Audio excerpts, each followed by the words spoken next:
Hello बच्चों, good morning. देखिए, आपको जो है हेलो रेंज के हम बारे में कुछ बता दे रहे, उसकी रासायनिक गुण के बारे में बता रहे थे।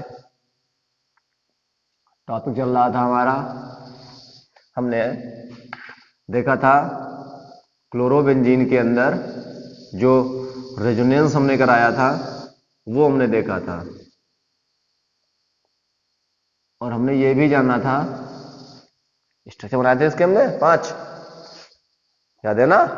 ये इलेक्ट्रॉन इस तरफ विस्थापन होगा, ये पाई इलेक्ट्रॉन यहाँ पे आएगा, शिफ्ट होकर, याद है सभी को।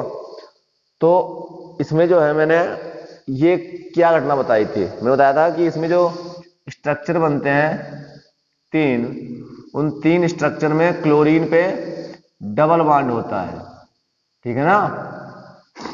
एक सिंगल बॉन्ड है, साथ में एक पाई बॉन्ड भी है, ठीक है ना। बाकी इसमें एक यहाँ पे और बाकी यहाँ पे इलेक्ट्रॉन दिखाना, ठीक है ना, इलेक्ट्रॉन दिखा लेना। तो स्ट्रक्चर बने हुए थे ऐसे हमारे, तो उसमें आपने देखा था कि 3 स्ट्रक्चर में यहाँ पे डबल बॉन्ड था। तो देखिए, सिग्मा बॉन्ड और एक पाई बॉन्ड मिलने से 2 बॉन्ड बन गए। इनको तोड़ना थोड़ा मुश्किल हो जाता है, इसलिए मैंने इसमें बताया था कि न्यूक्लियोफिलिक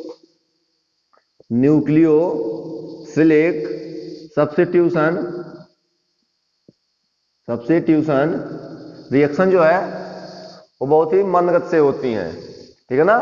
तो पहला रीजन मैंने आपको दिया था अनुनाद के कारण। दूसरा रीजन मैं बता रहा हूं, ध्यान सुनिए मेरी बात को और समझिए। दूसरा रीजन, ठीक है ना। और मैंने आपको जो है क्रियाशीलता अभी समझाऊंगा कि क्रियाशीलता क्या होती है। तो ये मैं लिख देता हूं पहले क्रियाशीलता, ये लीजिए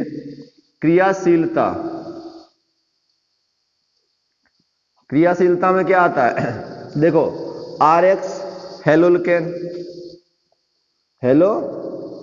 एल्केन, और क्रियाशीलता ज्यादा होती है किससे की तुलना में, हेलो एरिन्स की तुलना में, ठीक है ना।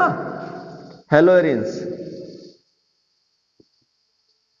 ARX, ठीक है ना। तो हेलो एरिन्स की तुलना में हेलो एल्केन की क्रियाशीलता ज्यादा होती है। क्यों ज्यादा होती है? क्योंकि हेलो एरिन्स में पहला मैंने पॉइंट बताया अनुनाद होता है, ठीक है ना।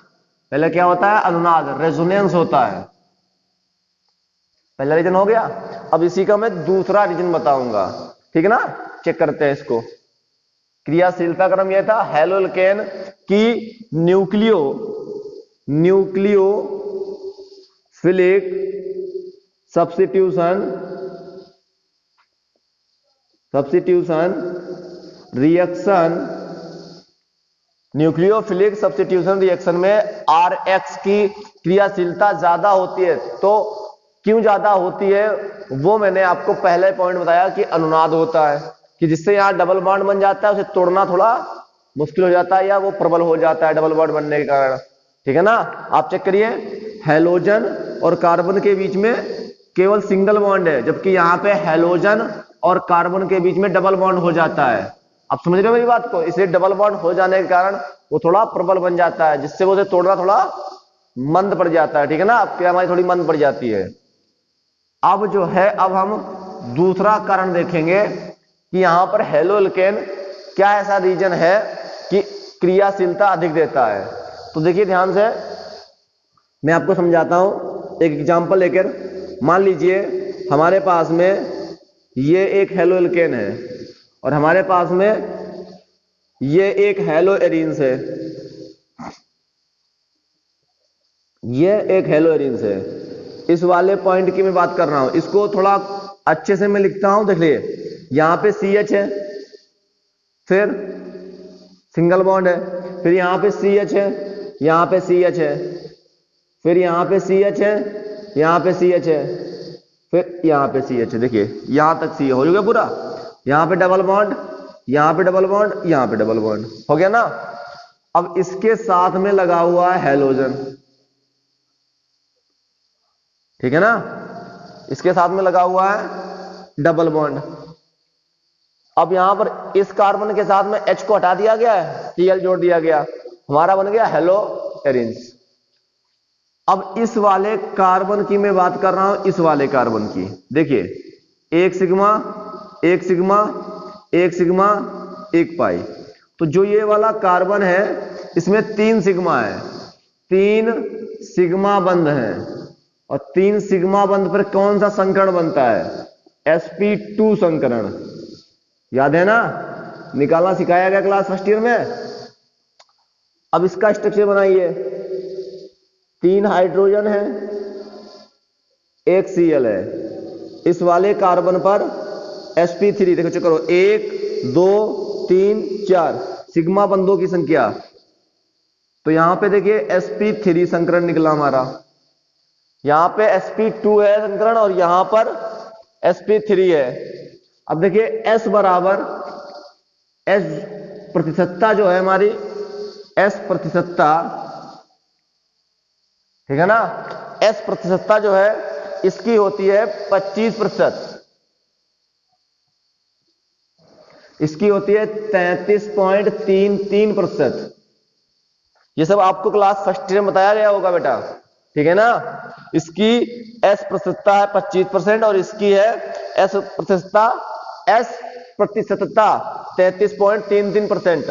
तो यानी कि जिसकी s प्रतिशतता कम होती है, पॉइंट सुनना मेरी बात को ध्यान से, जिसकी s प्रतिशतता कम होती है वहां पर देखिए उसकी जो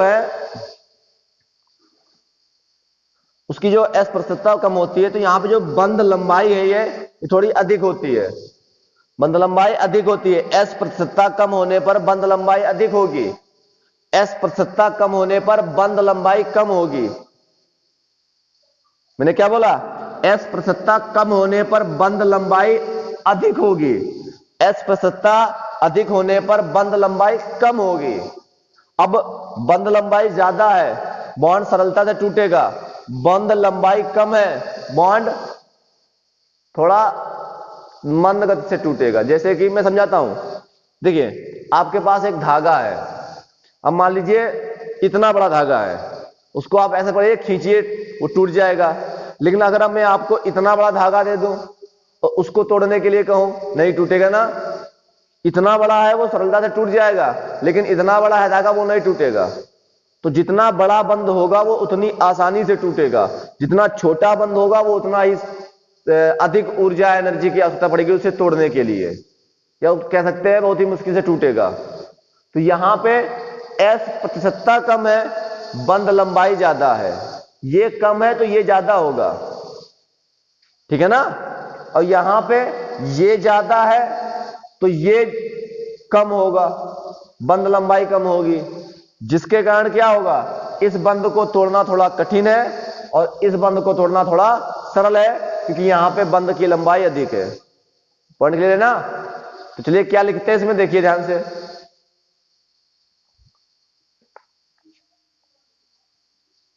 लिखिए फटाफट, इसमें मैं बोल रहा हूं लिखिए फटाफट। देखिए s प्रतिशतता, s प्रतिशतता, s प्रतिशतता ज्यादा होने पर,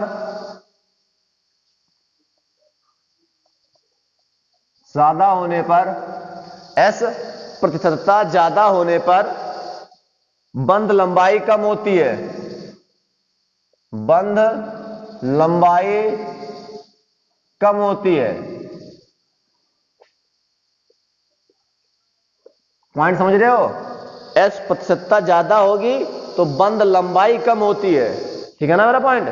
अगला समझिए, आगे समझिए, इसमें आगे मैं क्या बोल रहा हूं, तथा बंध प्रबलता, बंध की जो मजबूती है ना, ठीक है ना, बंध प्रबलता, जो बंध की मजबूती है अधिक होता है, अधिक होता है।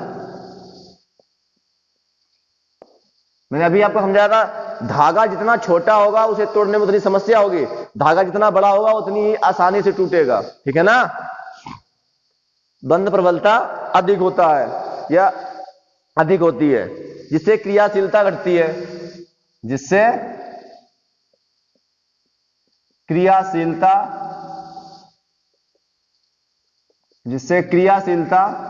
घटती है। जिससे क्रियाशीलता घटती है। क्लियर है ना मेरा पॉइंट? तो ये आपको दिखाना है, sp3 संगण 75 दिखा देनी, ये बना लेना है आपको फेयर पे, उसके नीचे ये हिंदी लिखनी है, ठीक है ना? हो गया? चलिए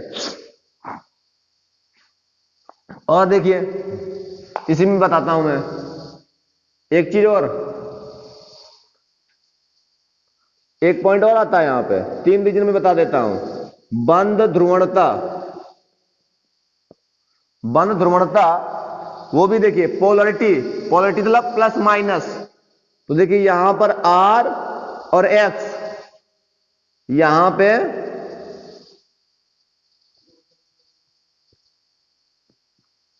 यहां देखिए आप X चाहें तो X लगा लेना ऐसे, ठीक है ना? यहां पर ये पार्शियल नेगेटिव, ये पार्शियल पॉजिटिव, इसमें अधिक होता है और इसमें बिल्कुल नहीं कह सकते हैं, बहुत कम होता है, ठीक है ना? तो यहां पर जो है हेलो एल्केन में बंद ध्रुवणता अधिक होती है, ये भी पॉइंट डाल लीजिए आप उसके नीचे, इसी के नीचे लिखना हेडिंग डाल के, बंद ध्रुवणता हेलो एल्केन में अधिक होती है। हो गया? चलिए नोट कर लीजिए फटाफट, फिर आगे बढ़ते हैं।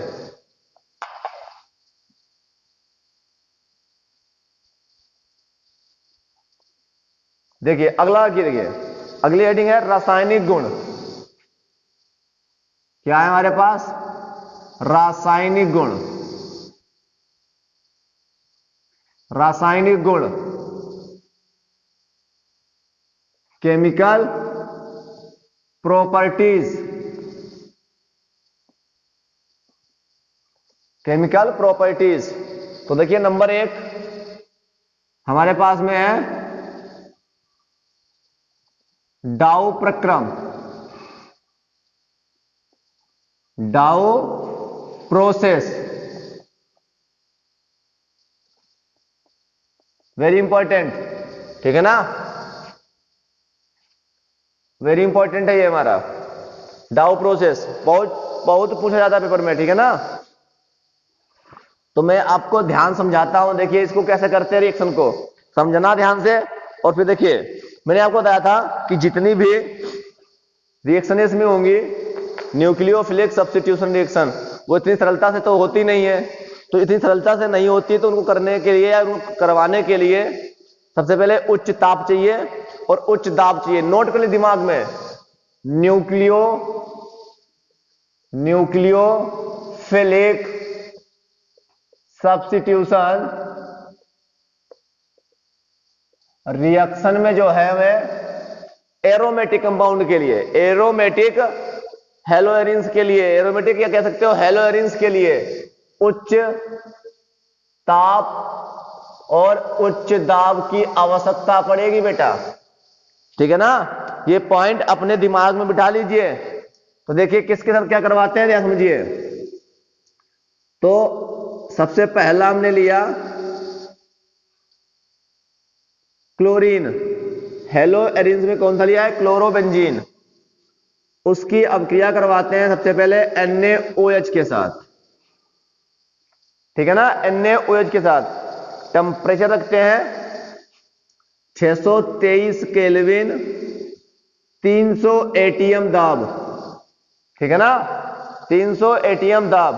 बात क्लियर हो गई हमारी? तो देखिए क्या होता है कि ये H और ये Cl आपका बन जाता है HCl। क्या बचा हमारे पास? हमारे पास बचा है ONA। तो जहां से क्लोरीन हटा है वहां पे ONA लगा दीजिए, इसको बोलते हैं सोडियम फिनॉक्साइड, सोडियम फिनॉक्साइड, ठीक है ना? अब आगे, अब इस सोडियम फिनॉक्साइड की क्या किया था, ध्यान सुनना मेरी बात को, ठीक है ना? क्या करते हैं यहां पे, समझिए इस बात को ध्यान से, ठीक है ना? बहुत जरूरी है बेटा आपके लिए। यहां पर अम्लीय, यानी कि आप चाहें तो ऐसे H+ दिखा दीजिए, या आप यहां पर डाइल्यूट HCl दिखा सकते हो, ठीक है ना। अब देखिए ये Na और ये Cl, मेटल और नॉन मेटल सबसे पहले अलग कर दो, तो क्या बन गया हमारा NaCl।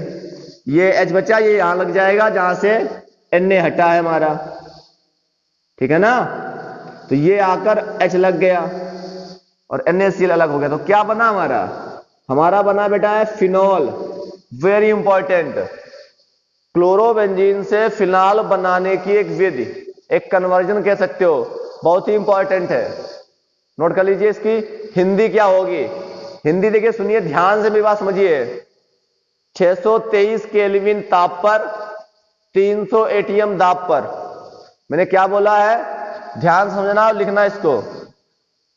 जो रिएक्शन में दिखाई दे रहा है वही मैं बोल रहा हूं, ठीक है ना। 623 केल्विन ताप पर और 300 एटीएम वायुमंडलीय दाब पर क्लोरोबेंजीन की 6 से 10%, ये कितना लिया जाता है, 6 से 10 या 8%, इसका जलीय विलयन एक्वस लिया जाता है, ठीक है ना, एक्वस लिया जाता है, ठीक है ना। 6 से 8% NaOH के जलीय विलयन के साथ क्रिया कराने पर सोडियम फिनॉक्साइड बनता है। क्या बोला है, 623 केल्विन ताप 300 एटीएम वायुमंडलीय दाब पर 6 से 8% जलीय NaOH की अभिक्रिया क्लोरोबेंजीन के साथ कराने पर सोडियम फिनॉक्साइड प्राप्त होता है, जिसका अम्लीय जल अपघटन कराने पर फिनाल प्राप्त होता है। हिंदी क्या बोली है मैंने बेटा, क्या लिख लोगे ना, क्या बोला मैंने, 623 केल्विन ताप तथा 300 एटीएम, 623 केल्विन ताप तथा 300 एटीएम वायुमंडलीय दाब पर, ठीक है ना। फिर क्या था, 6 से 8% जलीय NaOH की अभिक्रिया क्लोरोबेंजीन के साथ कराने पर सोडियम फिनॉक्साइड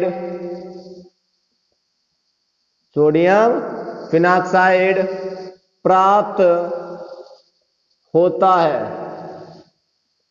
जिसका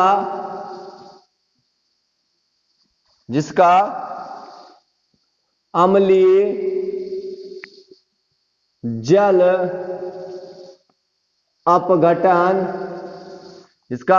अपघटन कराने पर फिनॉल प्राप्त होता है। बस इसी रिएक्शन को देखकर हिंदी लिखना है। कंप्लीट है ना बेटा? चलिए नोट कर लीजिए इसको फटाफट, फिर आगे अगली रिएक्शन को लेते हैं, ठीक है ना। हो गया, चलिए अगला देखिए। अब इसका मैकेनिज्म देखेंगे, इसके मैकेनिज्म को देखेंगे। आराम आराम नोट करते जाइए, ठीक है ना। पॉज करते जाइए वीडियो को और नोट करते जाइए। अब इसके मैकेनिज्म को देखेंगे, क्रिया विधि को देखेंगे। मैंने कहा इंपॉर्टेंट है थोड़ा, तो इसके मैकेनिज्म को देख लेते हैं, थोड़ा हम समझ लेते हैं। तो देखिए ध्यान से, इसकी क्रिया विधि को समझते हैं हम।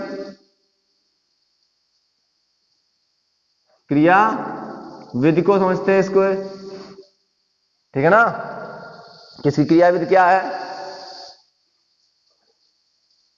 चलिए देखिए बोर्ड पे इसकी क्रिया विधि को देखते हैं। समझते हैं क्या होता है यहां पे, ठीक है ना। देखो सबसे पहले क्या होता है, हमने क्या लिया था अब क्रिया में वो समझिए। Cl बेंजीन की रिंग है, सब जगह पर एक हाइड्रोजन होगा। इतना तो क्लियर हो गया ना आपके दिमाग में कि सब जगह पर क्या होगा, एक हाइड्रोजन होगा। उसकी अभिक्रिया करवाई थी मैंने NaOH के साथ, ठीक है ना, NaOH के साथ में। अब आगे देखिए क्या हुआ, मैंने कैसा लिया था, एक्वस लेते हैं तो ये कैसा कार्य करता है, OH माइनस, एक बेस के जैसा, ठीक है ना, एक न्यूक्लियोफाइल के जैसा कह सकते हो। अभी बेस नहीं है, एक न्यूक्लियोफाइल है, तो OH माइनस को क्या चाहिए, H चाहिए, तो ये H और ये OH जली लिया है तो एक न्यूक्लियोफाइल के जैसा कार्य करेगा।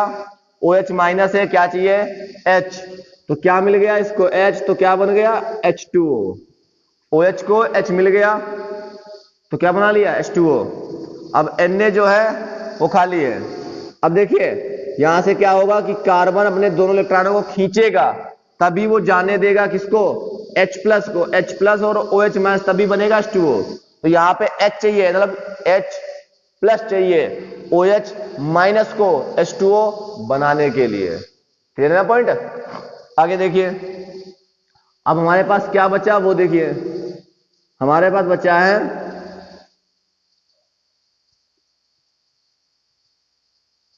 Cl और यहां पे डबल बॉन्ड हो गया।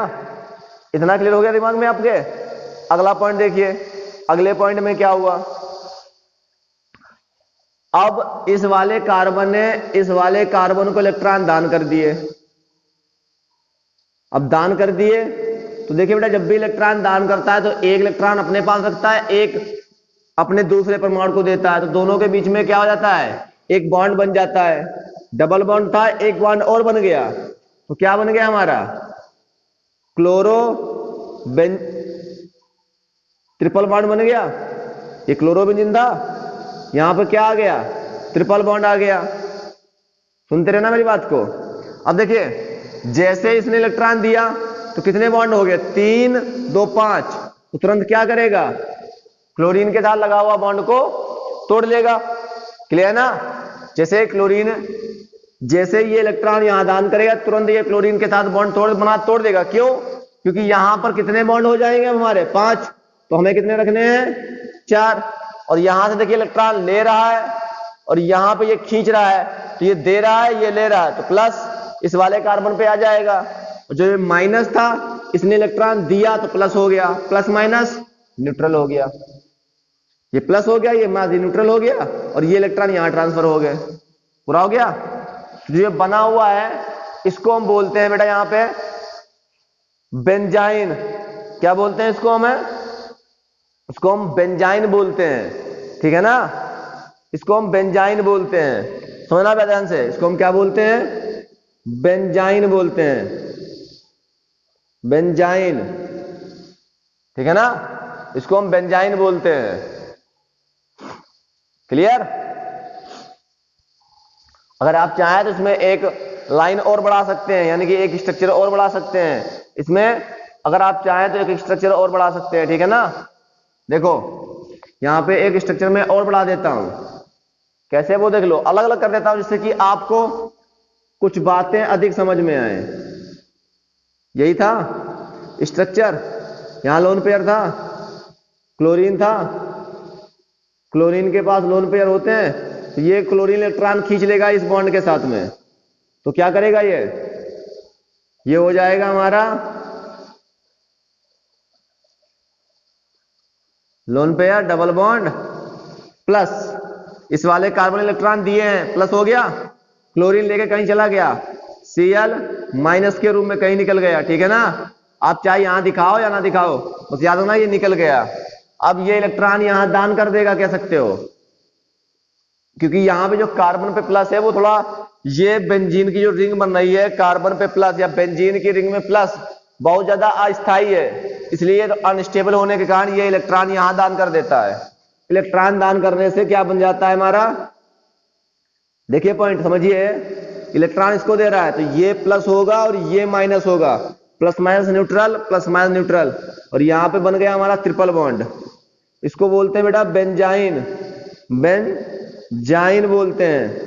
ये एक मध्यवर्ती है, इंटरमीडिएट है, ये मध्यवर्ती है हमारा बेटा, इंटरमीडिएट है ये हमारा, ठीक है ना, ये इस रिएक्शन का इंटरमीडिएट है, यानी कि ये हमारा क्या हुआ यहां पर मध्यवर्ती, अस्थायी यौगिक हुआ हमारा ये। अब इसमें क्या होता है समझिए ध्यान से मेरी बात को, फिर से यहां पे देखिए NaOH के जो है दो अणु लेते हैं, तो एक अणु यूज कर चुके हैं, रिएक्शन को मैंने बैलेंस नहीं किया था, बैलेंस कर लेना उसको। तो यहां पर NaOH लेते हैं, इसका एक अणु एक यहां पे ले रहे हैं, ठीक है ना। अब देखिए क्या चाहिए इसको, समझिए ध्यान से मेरी बात को, NaOH में जैसे NaOH यहां पे लगाएंगे हम तो रिएक्शन में क्या होगा, देखिए ये ट्रिपल बॉन्ड में जो डबल बॉन्ड जो था एक पाई बॉन्ड यहां शिफ्ट होगा, ठीक है ना।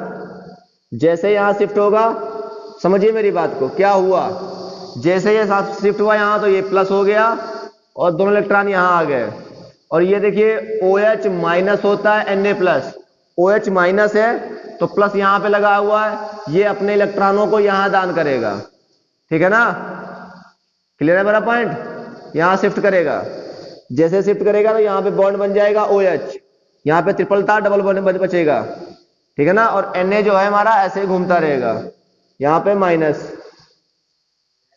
हो गया ना। अगला पॉइंट देखिए, इसमें समझते हैं, एक एक पॉइंट को आप समझते जाइए ध्यान से, ठीक है ना।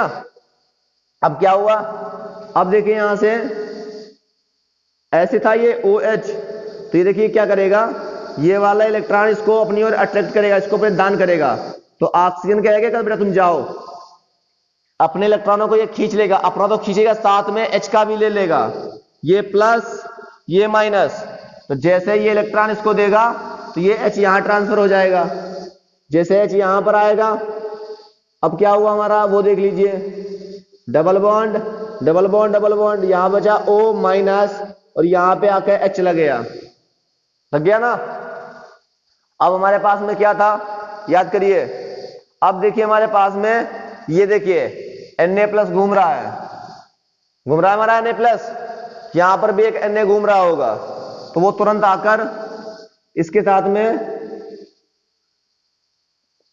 Na प्लस मिलकर इसके साथ जुड़ जाएगा और बना लेगा, क्या बना लेगा, H यहां आ चुका है, ONa सोडियम फिनॉक्साइड। और फिर मैंने क्या बोला था, सोडियम फिनॉक्साइड में क्या करते थे हम, इसका अम्लीय जल अपघटन करवाते थे, तो क्या करते थे डाइल्यूट HCl, ये Na और ये Cl आपका अलग हो गया, क्या बन गया, मेटल और नॉन मेटल अलग हो गई आपकी, क्या बन गया NaCl, और देखिए H बचा, H जाकर यहां पर Na के स्थान पे लग जाएगा OH, क्या बन गया हमारा फिनॉल बन गया। तो ये डाउ प्रक्रम की क्रियाविधि है बेटा, ठीक है ना। अच्छे से देखो, इसको देख लो एक बार फिर से, मैं एक बार फिर से आपको समझा देता हूं। देखिए यहां से क्या हुआ, यहां से देखिए जो रिएक्शन लिखी थी, पहले रिएक्शन को लिख लीजिए आप, मैं फिर समझाता हूं आपको अच्छे से। देखिए यहां पे ये हमारे पास में था क्लोरोबेंजीन प्लस NaOH, एरो का निशान, यहां देखिए यहां पे ONa, फिर इसका अम्लीय जल अपघटन, तो क्या हुआ, यहां पे आपका OH हो गया था, यही था ना। तो देखिए ध्यान समझिए इस बात को, यहां पे क्या होता है, यहां पे जो है इसके दो लेते हैं, या तुमको मैं यही समझा देता हूं, ठीक है ना। यहां देखो, यहां से 2NaOH लेते हैं, ठीक है ना। तो देखिए ये आपका क्या बन गया H2O, और देखिए ये वाला जाकर Cl इसके साथ लग जाएगा, NaCl बन जाएगा, और जो ये बचेगा हमारा ये यहां लगेगा ONA के रूप में। तो कितने NaOH यूज किए हमने, 2 NaOH। ये थोड़ा मैंने आपको उस टाइम बताया नहीं था, रिएक्शन आपके समझ में आया इसलिए नहीं बताया था। तो यहां पर आपने देखे कितने NaOH, 2, तो 2 में से एक मैंने यहां ले लिया। अब जैसे यहां पर NaOH एक को लेते हैं तो यहां से जो है ये H को H प्लस इसको चाहिए, क्या चाहिए इसको, H प्लस, तो H प्लस यहां ढूंढता है, तो यहां पर इसको ये वाला H दिखाई देता है, तो ये क्या करता है कि ये कार्बन को अपने इलेक्ट्रॉन दे देता है और इसके साथ जाकर H2O बना लेता है, यानी कि यहां से H प्लस के रूप में निकलता है और OH के साथ मिलकर H2O बना लेता है। इसके बाद में यहां से जो है हमारा OH निकलने के बाद Na जो है इसी के अंदर विलीन के अंदर घूमता रहता है। फिर क्लोरीन जो है अपने इलेक्ट्रॉनों को खींच लेता है और Cl माइनस के रूप में बाहर निकल जाएगा, क्योंकि इलेक्ट्रॉन ले रहा है माइनस, दे रहा है तो प्लस। अब देखिए ये दे रहा था प्लस बन गया, ये ले रहा है माइनस हो गया, और फिर ये इलेक्ट्रॉन यहाँ पे शिफ्ट होते हैं, क्योंकि ये बहुत ज्यादा अस्थायी है, ये बन नहीं सकता, इस पे प्लस चार्ज है, बेंजीन के रिंग पे प्लस चार्ज नहीं होना चाहिए, बहुत ही अस्थायी रहता है, तो तुरंत ये इलेक्ट्रॉन दान करेगा, दान कर रहा है प्लस, ले रहा है minus, plus minus neutral, plus minus neutral.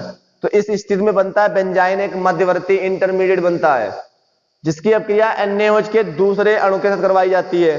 तो वहां से क्या होता है, ये जो प्लस चार्ज वाला यहाँ पे जो हमारा था वो जो है पाई बॉन्ड फिर से शिफ्ट करता है इस वाले कार्बन के पास में, और अपने ऊपर जो है क्या कर लेता है, प्लस बना लेता है।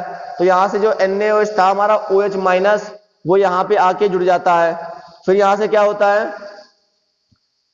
कि OH में जो H है, H को ये इलेक्ट्रॉन सपोर्ट करते हैं या दान करते हैं, जिससे कि ये ऑक्सीजन दोनों इलेक्ट्रॉनों को खींच लेता है। अब यहाँ बन जाता है फिनॉक्साइड आयन, H यहाँ जुड़ गया, ये बन गया फिनॉक्साइड आयन।